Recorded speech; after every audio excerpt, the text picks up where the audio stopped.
Few survival horror franchises are as inseparable from atmosphere and psychological introspection as Silent Hill 4: The Room, and yet paradoxically this is the entry that feels the least geographically tethered to the town that gave the series its name.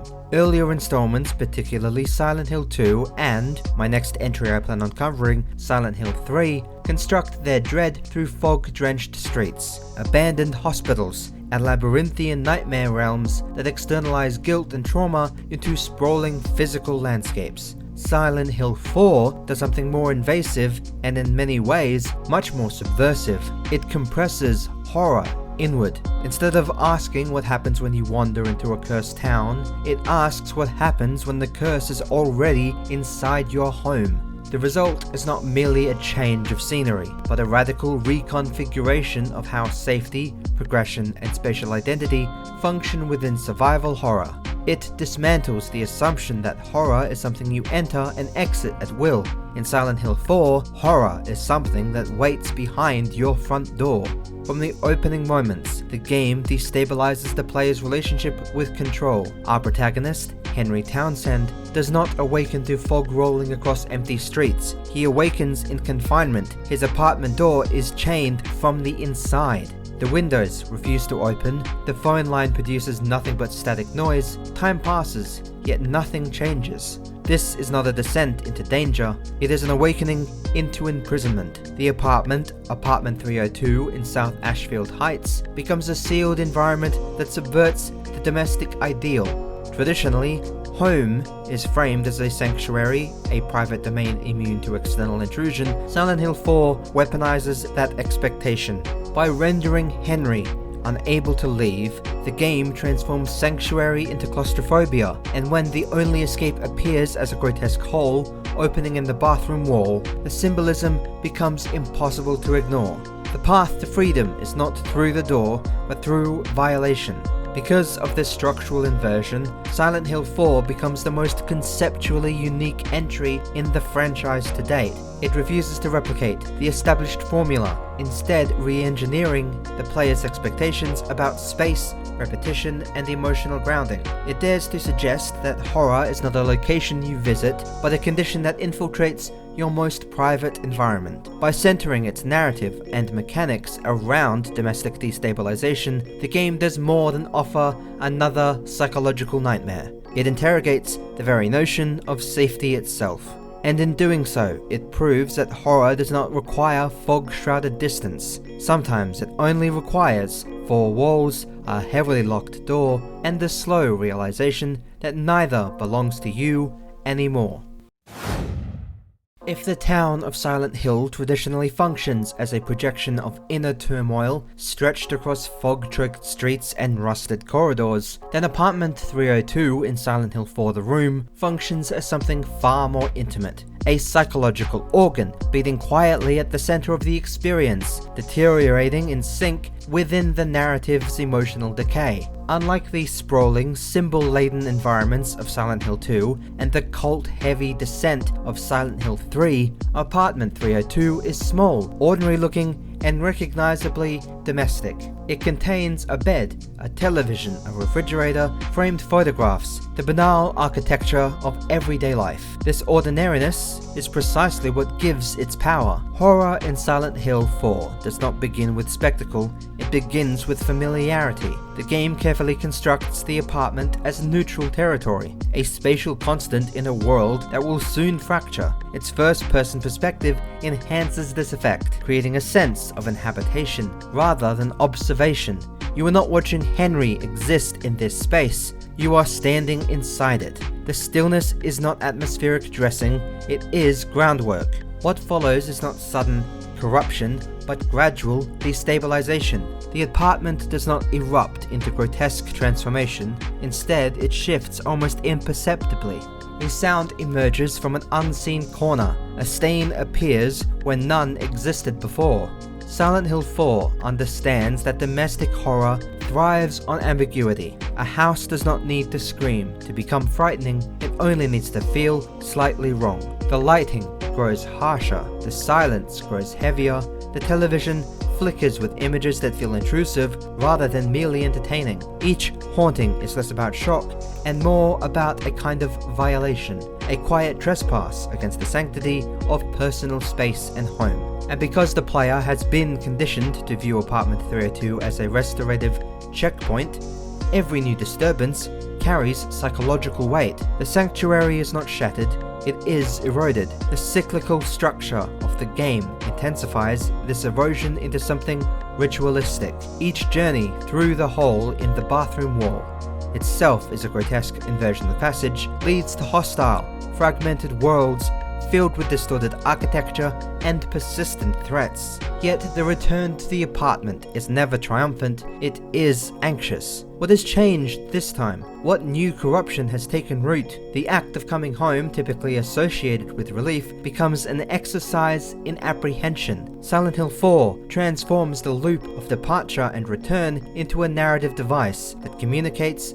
contamination. The apartment absorbs what Henry encounters. It reflects external horror inward. In doing so, it dissolves the boundary between outside threat and internal collapse. The apartment is not invaded, it participates. By the latter half of the game, hauntings begin to inflict damage. This is not merely aesthetic deterioration, it is a mechanical kind of betrayal. The space that once healed now harms.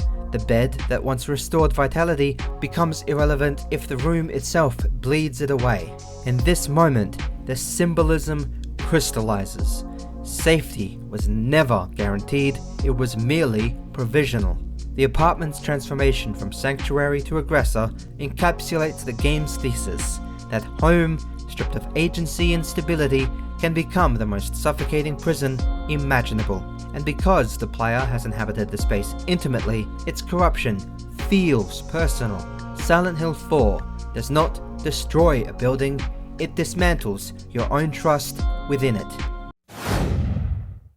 Henry Townsend's characterization often appears muted when compared to other Silent Hill protagonists, but this restraint is thematic rather than accidental. Henry is less defined by overt psychological guilt and more by spatial entrapment. His primary mode of engagement within the outside world, especially in the early stages, is observation through the peephole of his chained front door. Through this narrow aperture, he watches neighbors drift through the hallways, engage in mundane conversations, live lives that continue on without him. This act of watching is profoundly isolating. He is close enough to see, yet permanently excluded from ever participating. The peephole becomes a metaphor for modern alienation, proximity without connection, visibility without access. It reframes home not as integration into community, but as separation from it. This motif of surveillance extends beyond simple observation. Silent Hill 4 frequently constrains perspective, forcing players to peer through windows, cracks, or limited camera angles that evoke voyeuristic tendencies rather than control. Information arrives in fragments, glimpsed rather than granted. You overhear snippets of dialogue, you witness events from partial vantage points. The apartment itself becomes a stage for watching and being watched. The player's roles oscillates between observer and prisoner, reinforcing the discomfort of visibility without agency. In a traditional horror framework, knowledge can empower. Here, knowledge only intensifies helplessness. You see the world moving, but you cannot step into it. You perceive threat, but you cannot prevent its approach. Walter Sullivan's narrative deepens this dynamic by recasting domestic space as an object of truly obsessive devotion. To Walter, Apartment 302 was not merely a location, it is his mother, an entity imbued with emotional sanctity and ritual significance. This redefinition transforms the apartment from a neutral architecture into a symbolic womb, origin point, and sacred altar. Walter's trauma distorts the concept of the apartment. Walter's trauma distorts the concept of nurture into fixation. Home becomes something to reclaim, to purify, to complete through violence. In tying the apartment's identity to Walter's fractured longing, the game layers personal trauma onto domestic spaces. The walls are not just haunted, they are claimed. The room does not merely contain horror, it is worshipped as its source. by narrowing its focus away from expansive cult mythology and instead anchoring its narrative in this obsessive interiority. Silent Hill 4 differentiates itself sharply from the games that came before and the games to come after. The town of Silent Hill lingers on as connective tissue, but it is no longer the primary arena. Ashfield, and specifically Apartment 302, becomes the gravitational center. The horror is not sprawling, it is compressed. It unfolds with the intimate geography of hallways, bathrooms, and locked doors. And in that compression lies suffocation. Silent Hill 4 replaces the vastness of fog with the immediacy of walls. It replaces wandering with confinement. The result is a psychological density that feels uniquely invasive within the franchise of Silent Hill. Beyond its narrative experimentation, Silent Hill 4 distinguishes itself through mechanical choices that reinforce its thematic claustrophobia. The introduction of escort mechanics via Eileen transforms the latter half of the game into a study of shared vulnerability. Unlike traditional survival horror where isolation amplifies fear, here companionship intensifies it. Eileen's presence demands vigilance. She can be injured, she can be corrupted. Her deteriorating state affects the ending. This mechanic shifts horror from solitary endurance to relational responsibility. You are not merely surviving for yourself, you are preserving someone else's fragility. The pressure this creates is not meant to be empowering, but instead it is meant to be exhausting. And that exhaustion aligns perfectly within the game's emotional atmosphere. Inventory limitations further entrench this discomfort with restricted item slots and finite storage. Every decision becomes consequential. Do you carry healing supplies or rare talismans needed to suppress hauntings? Do you risk leaving crucial items in an apartment that may harm you upon return? The storage chest, once a symbol of stability, becomes yet another reminder of uncertainty. These mechanical constraints are not arbitrary difficulty spikes. They echo the narrative's fixation on limitation. Henry cannot leave freely. He cannot store infinitely. He cannot cleanse permanently. Constraint defines his existence. Perhaps the most controversial addition is the presence of unkillable ghosts. Enemies that phase through walls, reappear relentlessly, and resist permanent defeat without rare swords.